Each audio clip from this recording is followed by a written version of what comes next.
இப்போ ராமபிரான் சீதையோடு 1000 வருடங்கள், சீதையை பிரிந்து 10,000 வருடங்கள்னு 11,000 வருடங்கள் வாழ்ந்து பூமியை ஆண்டு விட்டார். அவதாரத்தை நிறைவு செய்யும் வேளை இப்போதுதான். அதனால ராமன் பார்த்தான், பரதனை அழைத்தான். பரதா, நீ பட்டாபிஷேகம் பண்ணிக்கோ. நான் மகாபிரஸ்தானம், மகாபிரஸ்தானம் என்றால் பரலோக யாத்திரைன்னு அர்த்தம்.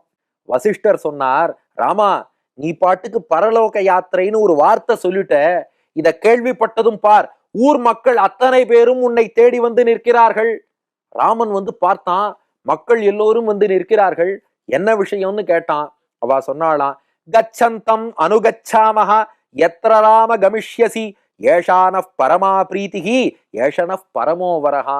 ராமா, நீ எங்கோ புறப்பட போகிறேன்னு ஒரு பேச்சு எழுந்ததா கேள்விப்பட்டோம். நீ இல்லாம எங்களால எப்படிடா வாழ முடியும்? ஏற்கனவே ஒரு முறை வனவாசம்னு புறப்பட்டு அதனால் நாங்கள் பட்டப்பாடு போதாதா?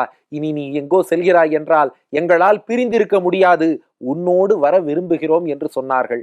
அப்ப ராமன் பார்த்தான், சரி, விருப்பம் உள்ள எல்லோரையும் அழைத்துக் கொள்வதுன்னு திருவுள்ளம் கொண்டான்.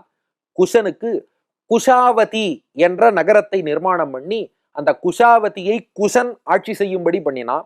லவனுக்கு ஸ்ராவஸ்தி என்ற நகரத்தை நிர்மாணம் பண்ணி ஸ்ராவஸ்தியை லவன் ஆட்சி செய்யும்படி பண்ணினான். அங்கே சத்ருக்னனுக்கு மதுராவில் செய்தி போனது. சத்ருக்னனும் ராமனிடம் வந்து விட்டான்.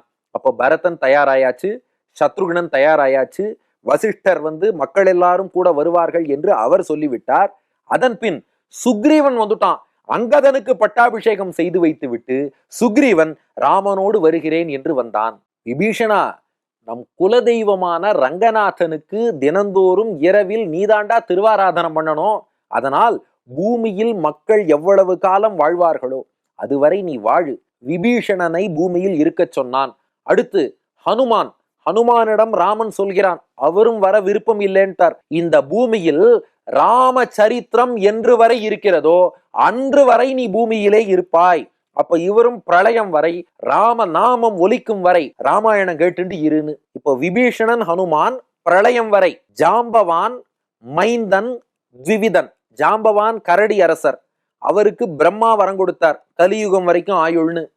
மைந்தன் த்விவிதன்கிற 2 வானரங்கள் அஸ்வினி தேவர்கள்ட்ட வரம் வாங்கியிருக்கா.